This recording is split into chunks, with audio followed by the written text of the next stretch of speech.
Luke 12:15 po tayo para sa ating prayer meeting. Kamusta ka dyan, Shaira? Nawa, pag pinakinggan mo to, single ka pa rin, ha? Luke 12:15. Amen. Ito pong verse na to, bihira kong ituro ang tungkol dito Pero siguro dapat makita rin natin ito in the other side.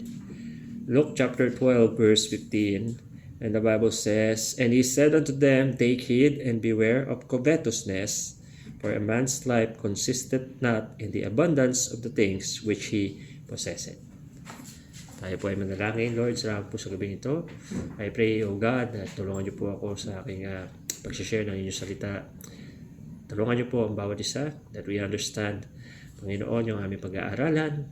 Ako po ang manguna, kami lahat, Panginoon, ay magkaroon po ng knowledge and wisdom, lalo na po sa usapin ng covetousness, na baka itong anay na ito na maraming sinirang mananampalataya ay mabiktima pa kami, or baka ongoing, or baka tapos na. Pero tulungan niyo po kami na maunawaan namin ang bagay na ito, so that maiiwas po namin ang aming sarili sa ganitong klase ng pwedeng ikasira ng mananampalataya at ng katapatan nito sa inyo.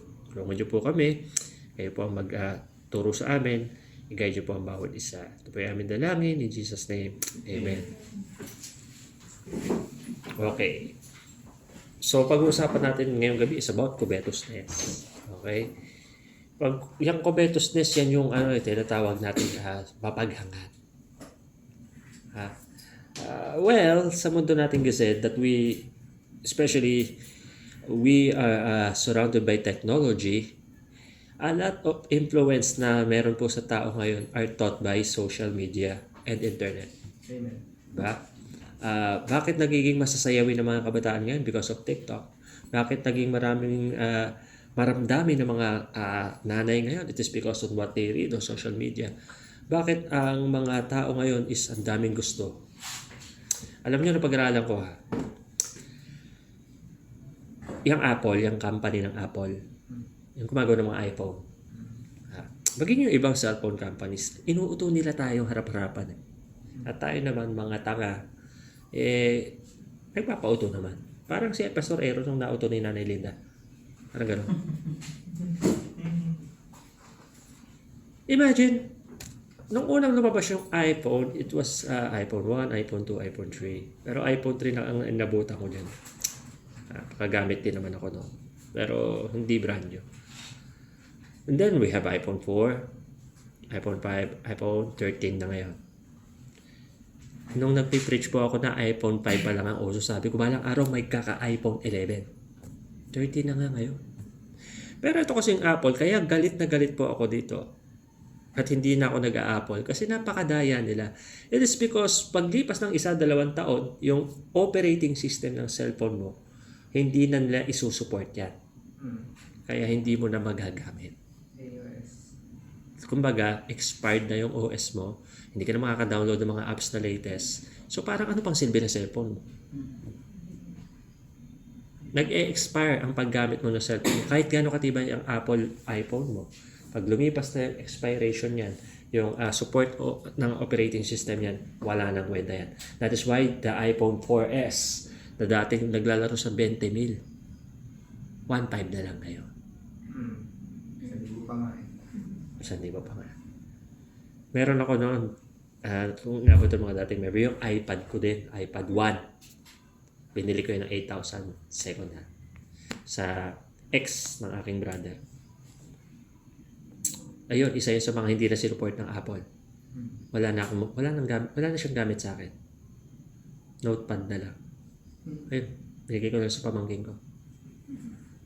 Wala na rin gamit sa kanya. Hindi na kasi ma-download Pero every time na nagbabrowse ka ng internet or nakikita mo, ito parang yung iPhone 13, parang ang ganda ng camera, pinaganda ng camera.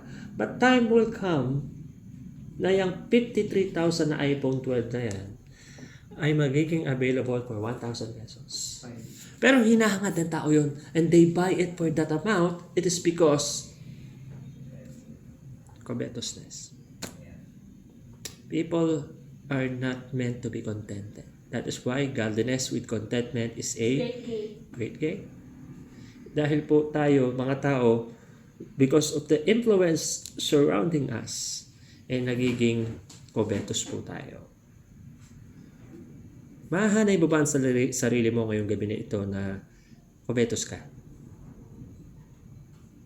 Hindi naman masamang maghangad, magandahan ako. Parang, ayan, ako may maganda naman yung motor ko, pero may gusto pa rin akong motor pag nakikita ko. Kung wala naman ako nakita, wala naman akong hahangarin kasi maganda naman yung motor ko. Huh? Right, princess? It is because all of us has our own covetous na natatap po yun every time we see something good sa bagay beyond sa meron tayo. And ito pong verse na binasa natin, at sinabi nila sa kanya, Panginoong Jesucristo mismo nagsasalita, take heed, pansinin nyo babala, warning, and beware of covetousness. So yan po ang title natin ngayong gabi, beware of covetousness. Mag-ingat, babala, baka ikay nagiging mapaghangad. Alam niyo po, sabi dito sa verse 4, a man's life consistent not in the abundance of things which he possessed.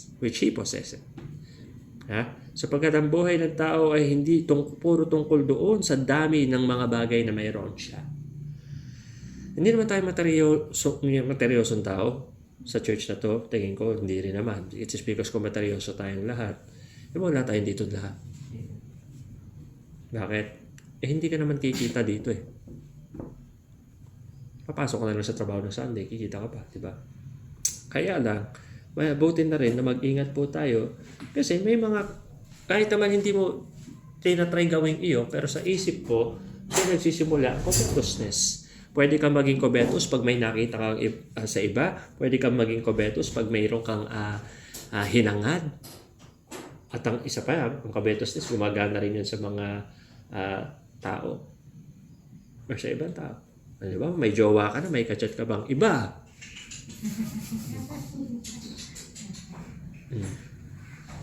Ba't umiiyak ka, princess? Wala akong kachat, inato ka lang, hindi ka lang. Kala ako masasabi ko na sa pulpit ko, wala akong kachat na babae. Si princess lang. Kidding aside.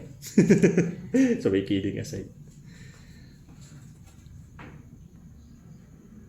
Covetousness ba, pastor, pag tumingin ka lang? No, Jero? Tingin mo. Pag tumingin ka ba sa isang babae, covetousness na yan? Hindi pa naman, tumingin ka lang. Depende sa kung ano yung nandito mo at nandito mo pag tinignan mo. Pwede tinignan mo pero nakahubad na sa isip mo. Iba na yun. Pero try to imagine, Pag sinabi kasing covetous, titingnan ko sa dictionary kanina. It is marked by inordinate desire for wealth or possessions or for another possessions. Kasama na rin dyan yung inggit Ang ganda ng sasakyan mo Alam nyo, nagiging isang sign of covetousness, yung hindi mo kailangan, pero pipilitin mo magkaroon. Magana pa naman yung cellphone mo, ba't papalitan mo? 12 pa to, 30 na ngayon. Alam niyo yung kapatid ko, si Emil, yung maputing lalaki na nagsimba rito. Nakita niyo na yun. Wala yung luho sa katawan. Isa lang. iPhone. Last time, binili niya yung rep sa bahay worth 30,000. Sa SM, binayaran. 2 weeks before, binili niya yung TV na 55-inch na Android TV worth 20,000. Ganun siya sa pamilya namin. Pero sa sarili niya, isa lang talaga. Tinanong siya ng bunsong kapatid namin, Jay, bakit ba ang hilig mo sa iPhone? Sa laki ng kinikita ko, ito lang yung pinakaluho ko Which is true. Kasi yun lang talaga yung pinakaluho niya. iPhone lang. Hindi siya bumibili ng kahit. Bumili siya ng sasakyan pero hindi kanya. Kay Papa. Minana ko pa nga yan si Starex. Hindi rin siya mahilig sa mga alahas. Hindi rin siya mahilig sa mga kung ano-anong aniknik. Kung bibili yun ng damit, bibili yun siguro. Gagamitin niya muna, pero hanggat hindi sira, gagamitin niya pa rin. Isa siya sa, hindi naman dahil kapatid ko, isa siya sa masasabi kong tao na hindi siya kobetos. Hindi siya mapaghangad. That is why God is blessing his life. Kasi all out siya sa pagbibigay sa church, sa pamilya. At tanging luho niya lang talaga yung cellphone niya na iPhone. Yun lang. Which is yearly lang siya magpalit. Pero 53,000 yun. Well, sa tulad naman niya kumikita, pinagpapala ni Lord. Kasi sa magkakapatid, di naman lahat pastor. Siya yung gano'n. Pero yung ngayon, ito, sabi ko, magpapahinga ako eh. Kuya, baka pwedeng gawin mo na yung kisame ng bahay.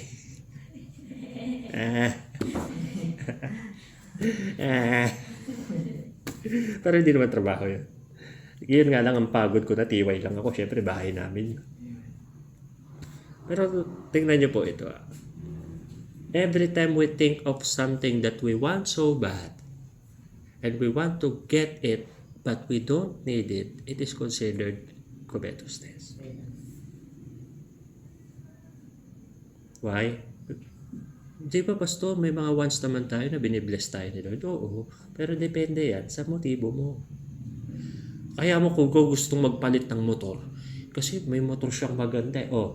Insecurity yun. So we have three things. Pumasok na ako sa first point actually. Number 1, beware of covetousness. Number 1, insecurity with others. Insecurity. Inggit lang ba? Ay, kaya ako bibili nito. Di ba kaya ka bibili ng isang bagay dahil gusto mo or kailangan mo? Pero ang mali, kung bibilihin mo dahil gusto mo, dahil may gusto kang patalbugan. Natutuwa naman ako sa church kasi dito sa church wala naman gano'n.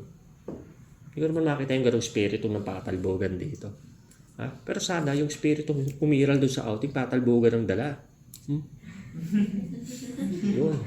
Magandang spirito yun sa mga outing. Ay, pagpihira si Brother Joshua nagdala ng ramen. Parang hindi ako makakapahig na hindi ako magdala ng sangyo pa. Tignan natin kung sino mas magaling. Kung may ganong spirito, maganda yan. Pero, sabi po ng Philippians chapter 4 verse 6 to 7, be careful for nothing. Huwag tayo mag-alala sa walang halaga. Bakit? Dahil sa bawat bagay, sa patalangin at sa bawat supplication, o yun nga, supply na kailangan natin, nang may pasasalamat, hayaang ating mahiling ay mahalaman ng Diyos. He knows it, but God wants us to tell Him exactly what we need. Amen. Lord, dalangin ko po na pagpalain niyo ako makapagdala ko ng baka sa outing. Ayoko matalbugan ako ni Brother Joshua.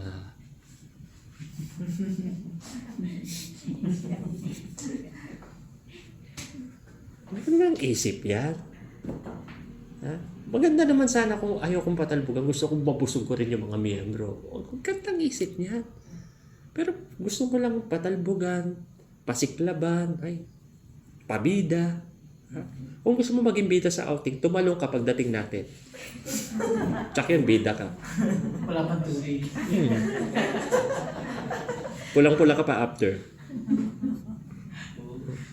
Isipin niyo po ito And the peace of God, sabi ng verse 7 ng Philippians chapter 4, the peace of God which passeth all understanding shall keep your hearts and minds through Christ Jesus. Bakit daw pagka meron tayong covetousness, ang nangyayari, lumalaban tayo sa walang kabuluhan at baliwala. Bakit? Meron ba dito binigyan na ng award nung may natalbugan? Tingin ko ito, sa outing may silent dito, patalbugan ng suot sa outing. Pag swimming. Kunyari, dumadaan na si Jerome. Ano sa suot mo pag naliligo ka na? Shirt lang, damit. Shirt at damit. Hindi ka naman naka-swimming trunks Ayos. Oh, ikaw, Brother Joshua, ano suot mo pagligo mo? Pabango. Ha? Pabango lang. One piece. Siyempre, masarap ko rin normal. Kung ano yun normal. Alam na nagsusot. Basta ako, susuot ko yung rash guard. Ayoko umitim, naitim na nga. Oh. Pero dyan, may lulutang dyan, star. Ito, pakatingnan niyo ako pag nakita niyo. Ay, grabe naman si sister, bonggang-bongga. Nakatumpis talaga si sister.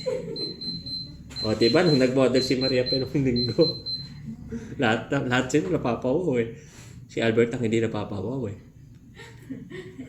Gusto ko nang tampalin, uy. Natutulala. Pero tingnan nyo ha. Kahit hindi natin sinasadya, minsan umiira talaga yung spirit of competition. At ang nangyayari tuloy, kaya tuloy tayo nagkakaroon ng ano nga ba ang tawag doon sa klase ng mamimili na yun? Ha? Impulsive buyer. Kaya tayo nagiging impulsive buyer minsan. Kasi may gusto lang tayong pasiklaban at patalbugan. Nangyayari yan sa amin sa rides. Ang ganda ng helmet. Oh, Ibo. Ang pabonggahan ng helmet. Eh, yung helmet ko, simple lang yan. Binili ko pa yan ng 2 years ago. Yata. 2 years ago. Pasko. Nakatanggap ako ng hindi ko naman masabing Christmas bonus. Kaya kasi yung helmet na ginagamit ko before that, yung pula, yung nakikita yung bulok na bulok. Tapos ginagamit ko rin yung kay Abby. Ako na lang din bumulok nun. Kaya ginawa ko, binilang ko siya ng bagong violet na helmet. Hindi nga lang niya ginagamit. Oh, asan na yung violet na helmet? Nakawala na? Wala na, kasama na naman na ba? Kaya bumili ako ng helmet na matino-tino. Para hindi naman yung mga helmet kong gamit laging bulok. Pero ngayon, aminin ko ito sa harap niyo. Pag nakikita ko yung mga helmet, ang gaganda. Gusto kong bumili. Para naman pag nag-ride ako kasama ng ibang motor, pogi naman yung helmet ko. Kaya lang, ayan ha, insecurity yan eh. May na-helmet naman ako nagagamit. Pero gusto ko talagang bumili. Ito, hindi sa insecurity kasi si Sister Princess, yung helmet na pinapagamit ko sa kanya, yung pulang na walang face shield. Oo. Kaya kaya pag angkas ko siya, napipig siya lagi. Kawawa naman. Kaya may reason akong bumili talaga ng helmet. Nasimple lang. Hindi yung mga, nakita ko yung trip na trip ng helmet, 26,000 eh. Kunti na lang, presyo na ng motor ko yun eh. Kaya doon na lang ako sa tag 500. Kaya lang baka sabihin ni Sister Princess, tinipid ko siya. Ha? Ano yan? Dadagdagan mo? Ha? Hindi, bibili kita ng desente. Ikaw na nga inis. Yeah, okay pa sa akin ang helmet ko na yan. Okay pa yan. Hindi naman basag yan. Oh. Hindi naman bulok yan. Oh. Yan, parang itong preaching na to, nung ginagawa ko to, iniisip ko rin sarili ko talaga. Yeah. Ang laki naman sa save mo pag hindi ka insecure na tao. Tito, oh. Ang ganda ng dress na yan do ha. Uy, saan mo nabili yan? Magkano yan? Bibili din ako niyan. Nakipagpasik na pa. Mga kapatid, look at it. That is what covetousness does to us. Ha? Isa pa, hindi mo naman dapat kaaway, pero dahil sa competition o insecurity, nagiging kalaban mo eh. Kumaga siya, wala naman siya ano sa'yo. Pero dahil sa insecurity mo, ginagawa mo siya kalaban mo. Binabasehan mo siya ng kung ano-ano. Ay, ang galing mo. Bibili-bili. Kala mo naman may kagandahan. Mas bagay kaya sa akin yun. Oh. Number 2. Bibilisan ko lang. Sabi sa inyo. Inappropriate desires. Ha? Beware of covetousness. Number 2. Inappropriate desires. Ito yung mga pagdanais na hindi naman kailangan talaga, hindi naman mahalaga, pero marami tayong ninanais eh. Ano? Hindi, ito, yung kung kanina, ninanais mo, dahil may gusto kang pasiklaban, ito, ninanais mo, kasi trip mo lang. Kung as in naakit ka lang. For example, nag-mall ka. Nag-grocery ka lang naman. Yun lang naman talagang balak mo. May isang napakagaling na salesman na nag-sales talk ka. Sir, alam niyo ba itong map na to? Pag pinunas nyo, sir, isang punas lang, malinis na bahay nyo. Buong bahay nyo, malinis na sa isang punas. Isa sobrang katamaran mo. Talaga? Pati nga. At saka alam nyo, sir, pag binili nyo ngayon, sir, 1,595 to, sir. 95 na lang pag binili nyo ngayon. At hindi ba dyan, tapos, sir, hindi lang po isang map makukuha nyo. 3 po. Siyempre, panalo ko dito Magkano ba yan? Magkano nga? Ikaw ngayon, alam mo, nananahimik yung tights mo. Papakailaman mo. Nasa-sales to ka Simple illustration of the kind of job that Satan does to us. Wala naman tayong balak sumunod sa kanya Pero dahil sa galing niya mag-sales talk, nabibentahan niya tayo ng kung ano-ano. Inappropriate desires. Minsan kahit ayaw mo naman gawin talaga, dahil magaling si Satan, nagagawa mo tuloy.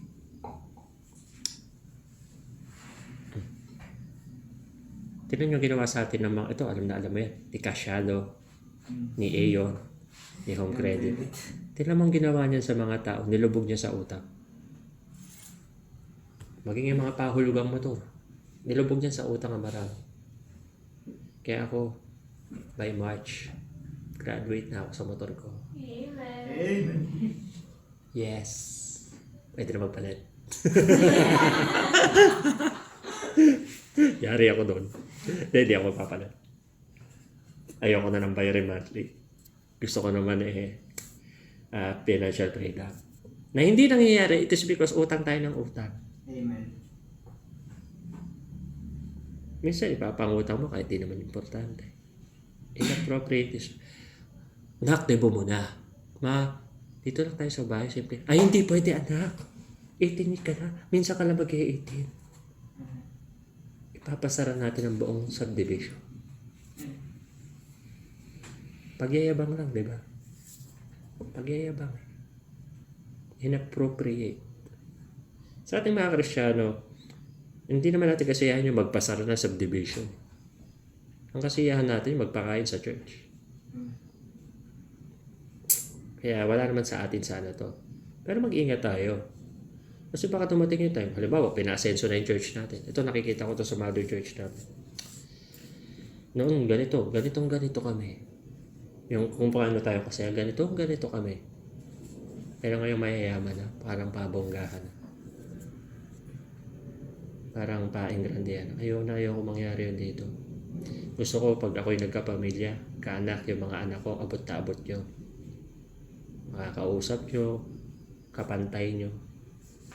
Hindi yung mas mataas sa inyo, yung parang mga boss. No? Ayaw ko mangyari yun dito. Di ba, Princess? Kasi Princess, tinan nyo. Mula pa nung nabilog niya ang ulo ko, naging jowa niya ako.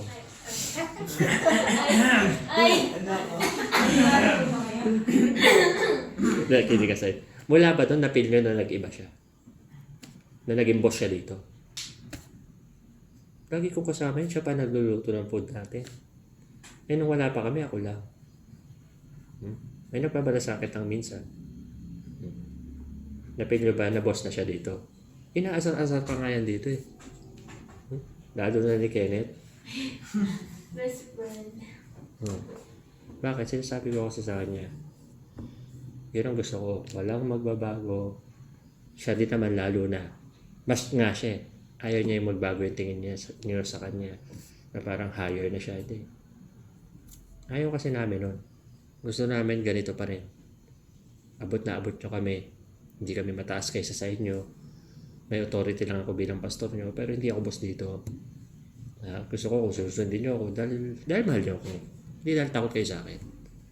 Ayoko nang takot sa akin. Ako ay, hindi ka naman takot sa akin, di ba? Hindi naman sabi sa inyo. Inappropriate desire for tangible things such as wealth, fame, fortune, kung ano-ano pa.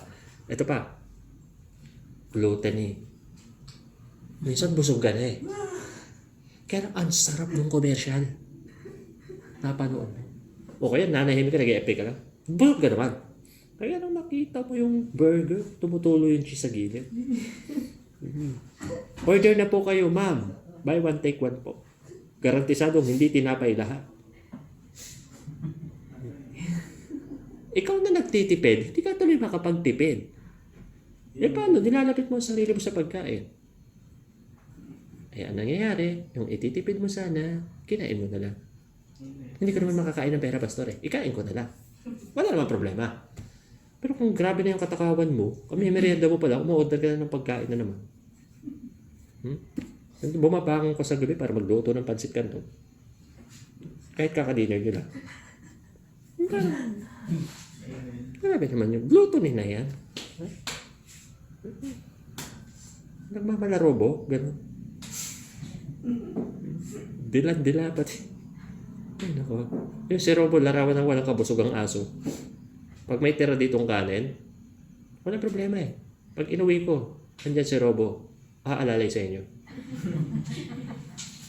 Daming kanin dito, lagyan ng tuyo.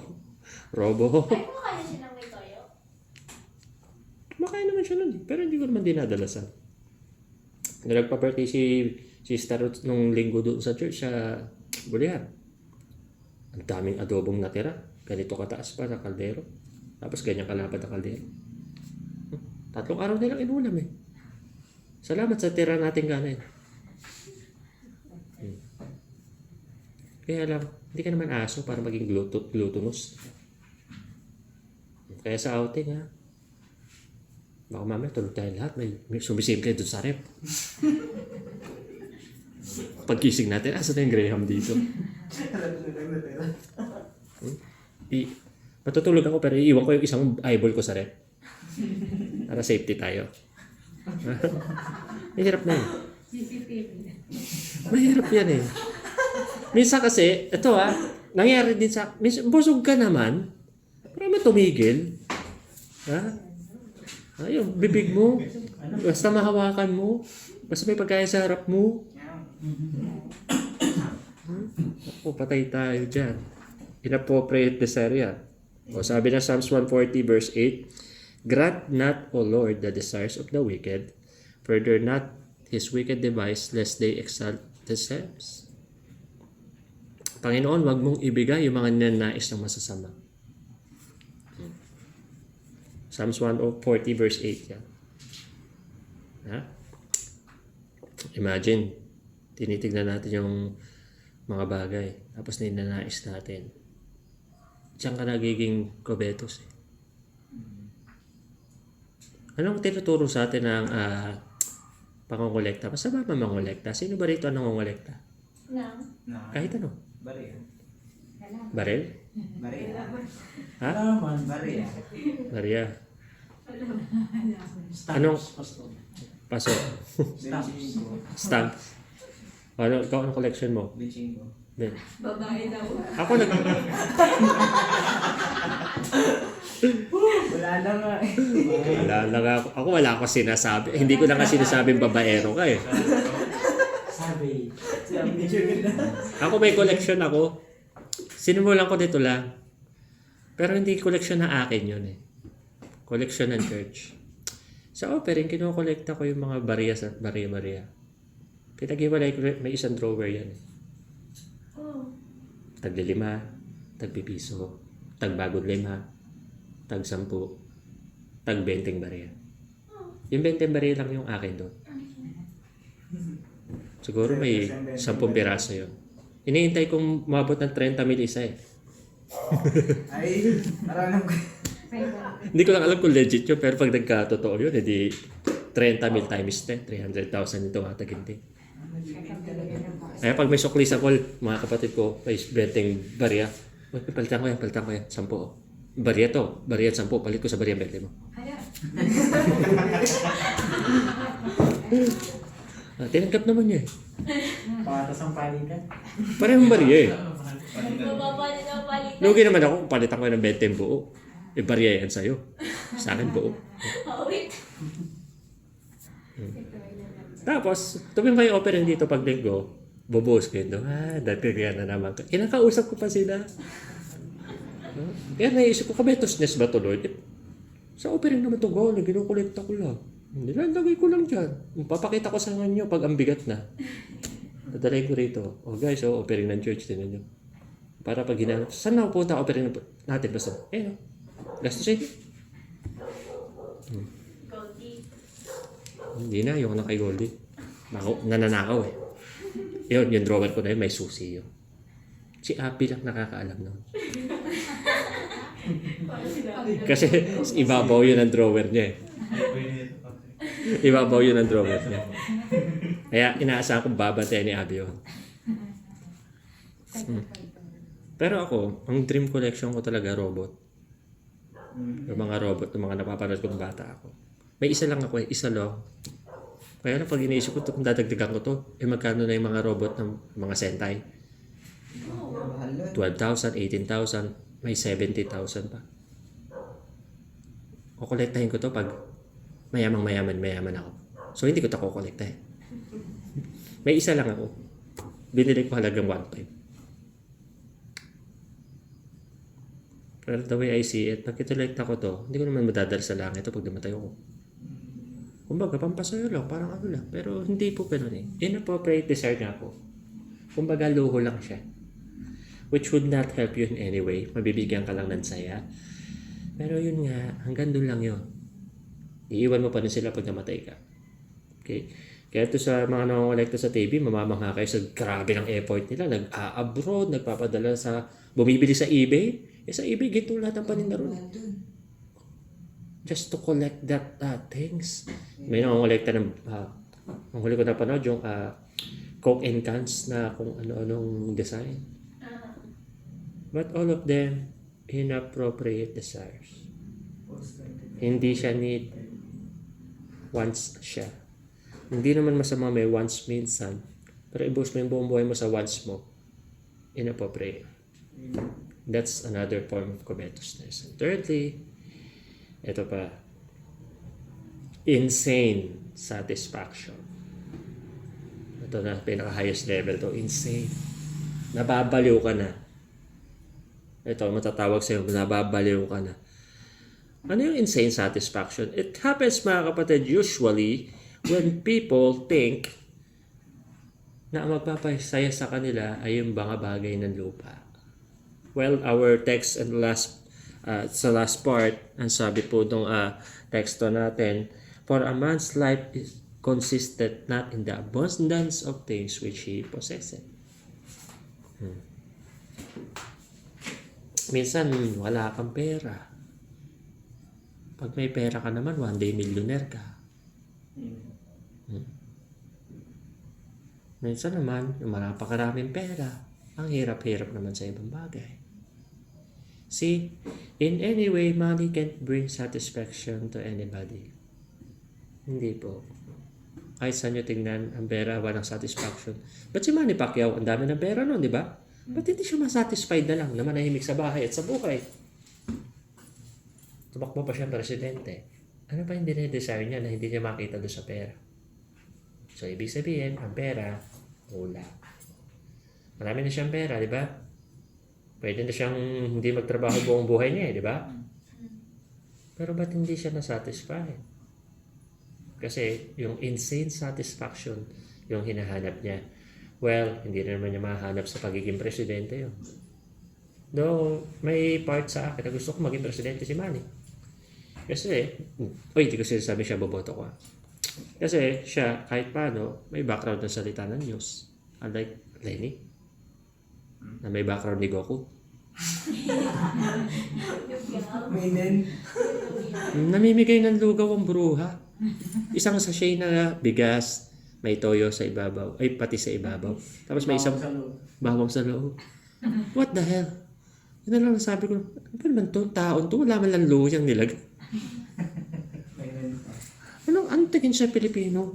Magluluto ng kanin na may bawang? Sana mantika na lang para sinangag na lang, di ba? Nilagay niya patis. Chicken cubes na lang para malasa. Pero yun, pang-uuto ng taong yun. Kaya talagang bobo lang boboto ron. Sinasabi ko na yun sa inyo. Ginagawa niya tayo mga stupido. Bagay, ganun siya eh. Bars. Basta ako, di ko sinasabing wala akong kandidatong pinupush sa inyo. Pero utang na loob, wag yun. Si Sister Alia, Lene yun. Si Amalia, Lene yun eh. Uto-uto kasi. Pagpe-pray ko na lang yung kaluluwa niya. Ewan ko ba? Alam niyo kasi, pag sinabing insane satisfaction, ito po yung sa Ecclesiastes 1.8. Ito puro Ecclesiastes to 1.8. All things are full of labor, man cannot utter it. The eye is not satisfied with seeing, nor the ear filled with hearing. Lahat ng pagpapagal ng tao, hindi yan maabot ng ng kanilang kaisipan. Yung kahit ano gawin nila. O kunyari, nakakita ng bagay na gusto, nabili. Tsaka may darating pa rin bagay na bago magugustuhan. At hindi matitigil ang pagnanais. Kasi nga, yung ating satisfaction ay hindi po napupunan ng mga bagay. Ito pustahan tayo. Jerome, pustahan tayong dalawa. Mag-stay ka ba sa church na ito? Hindi.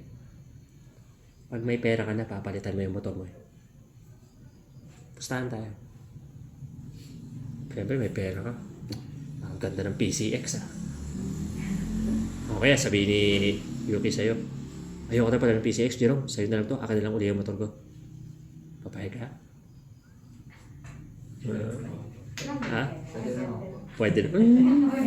Choosy pa. At choserang frog. Ang sinasabi ko lang, ang point ko lang, yung satisfaction natin, hindi yan mapupunan. Kahit gaano pa natin makuha yung gusto natin. Hindi naman kasi tumitigil yan eh. Pero pag nakita natin yung satisfaction natin kay Jesus, wala na tayong hanapin ibang bagay. Ako, sa pagpapastor, ang nais ko lang naman, mabayaran ko yung mga bayaran, kaya naman ako nagtrabaho. Ano kung papipiliin? Ayoko naman magtrabaho na. Sarap kaya na nakaupo ka lang. Di ba? Panodod ka lang, Dubai. Pabasa-basa ka lang. Mga books ko, mga books ko binabasa, hindi ko na nababasa ngayon, wala na trabaho ko. After ko mag-work, nire-report ako sa commander ko, syempre, hindi mawala eh. Tapos maya-maya, nantok na ako. Namimiss ko naman yung buhay ko na akin. Si Staras, di ko na yung nahugasan eh. Yung motor ko, nangingidata rin. Mga ganong simpleng bagay na nagagawa ko noon. Hindi ko na nagagawa ngayon. Galing ang busy sa trabaho.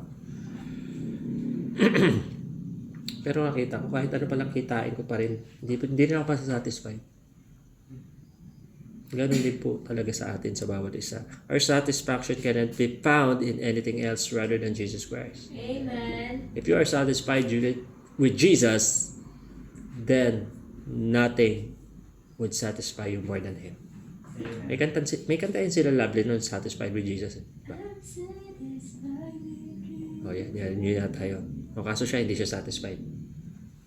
Sa malapit, lumayo pa siya. So, Arte na to. bakit nga pala, hindi mo ba niligawan niyo? Hindi po.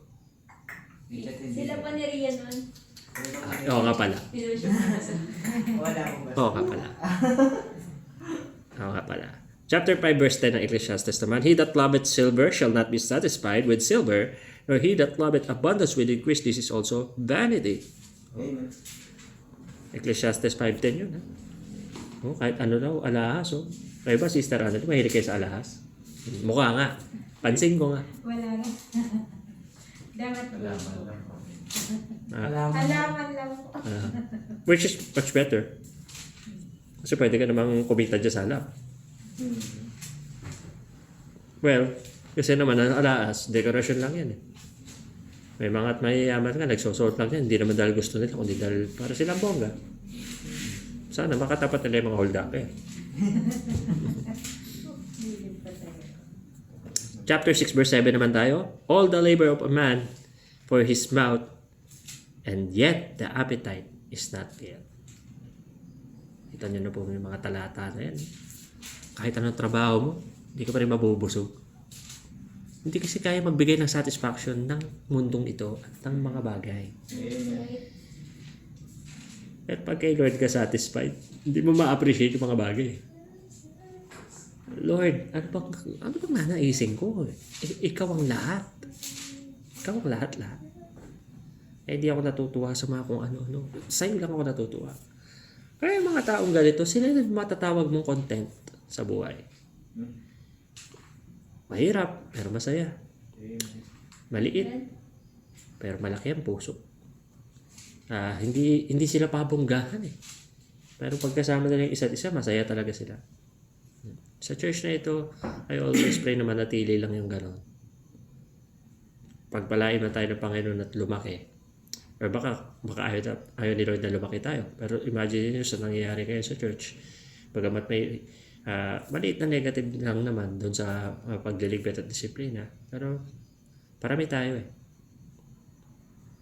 Parami.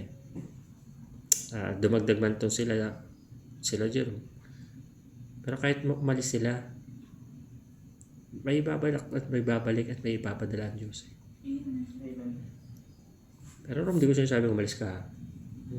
Pwede nga lang, wag na eh. Kaya lang ayoko naman ng ganon. Ayoko naman na bumukha akong ng isda sa aquarium. Sabi dapat isda sa talo. Kung dito kayo kaloob, so be it. Kung hindi kayo kaloob dito, bound to come back kayo doon. So be it. Magiging masaya kami para sa inyo. Ha? Basta papansinin mo ako ha. Pag nagkasalubong tayo sa daan ha. Kasi maraming ganun eh. Pag hindi na nag-church doon, hindi ka nakilala, maraming nang gaganon sa akin. Busin na ako. Ha? Kung di mo pa papansin, kanina nga si Nicole, laging ganun ginagawa sa akin ni Nicole eh. Gigigil lang ako doon. Pag talaga sa daan, di ako kilala niya kahit pansin. Gaganon. Kanina, kasalubong na kami, gumanon lang siya. Pero pag dito, basta sampaling kita eh. Pero ba't kaya, hindi ko alam ba't gano'n siya. Nahihiya ba yun? O ano, may sayad ba yun? Oo, nahihiya sa'yo. Pag nakikita ako sa daan, natatakot. Ilang beses ko na kasi nahuling nagtitiktok eh. Kaya, yun siguro yun ang dahilan eh. Okay. Alam niyo sa lahat ng sinabi ko sa point number 3, sabi na sa Psalms 37 verse 4, naalala ko lang to, delight thyself in the Lord, and He shall give you the desires of thy heart. Yun pa rin yung masarap. Na si Lord ang nagbigay ng gusto mo. Hindi mo pinilit kunin. Pag pinilit mong kunin, masakit pa yan eh. Pero pag si Lord ang puso nag-abot, walang hirap. At may enjoy mo talaga yun. Parang yung prayer dati ng isang taong kilala ko, ibigay niyo po ako sa pastor. Aba, di naman niya akalain na ako pala yun. Ay. Sobrang biyaya at kasiyahan at walang halong pambubudol. Joke lang. Conclusion na tayo. 40 minutes na ako mahigit. What makes us covetous lately? Ano yung mga nagpapakobet sa'yo itong mga nakaraan? Gusto mo mangolekta ng babae?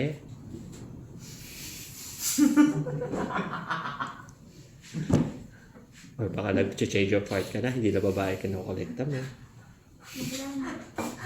Ay, Jason ka na. Pero pa ka pa. Or, he who desires anything more than God is unsatisfied with God. Tandaan niyo po yan. Ang sino man na nais ng higit pa kaysa sa Diyos ay hindi kontento sa Diyos. Pag hindi ka na kontento sa Diyos, hindi ka na talaga liligaya. Kasi walang katulad ang kaligayahang pinibigay ng Diyos sa atin. So please beware of covetousness. Ingat po tayo. Anay po yan, nasisira ng bulsa mo, ng budget mo, ng puso mo, ng tights mo. Lalo na at ang pinaka ng heart mo. Tayo po tumayo, tayo po manalangin.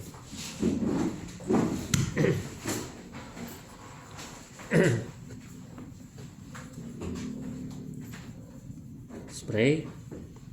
Kailang Diyos, salamat po sa gabi ito that you taught us kung gaano po damaging ang covetousness. Alam po namin, Panginoon, that once in a while, or maybe most of the time, ay nagiging kubetos po kami. Hindi man sa gawa, kundi sa isip. Pero sobra po kami nagpapasalamat dahil sa kabila ng lahat ng aming unfaithfulness and unbelief, you always show us your grace. Na kahit hindi na namin dapat matanggap pa, ay nare-receive pa rin namin mula sa iyo. Kaya so much thank you, Panginoon, sa mga bagay na ganoon na patuloy niyong pinagkakaloob sa amin. Thank you po sa lesson ngayong gabi. Thank you po sa mensaheng ito. Maging challenge po sa bawat isa nakapakinig para maging mas matalino kami sa pag-handle ng mga bagay sa aming buhay. Ngayong gabi ito, pinagpipray po namin ang estado ng lupang binayaran, Panginoon. Kaya Nanay Linda, Lord, I don't want to hurt them. I don't want to cause harm to anyone. Pero tulungan niyo po kami na mabawi naman namin yung first fruit doon sa kanila. Para naman po maibalik yun sa gawain, maibalik po sa dapat pinaglalaan ng lupa or sa lupang ilalagay niyo kami.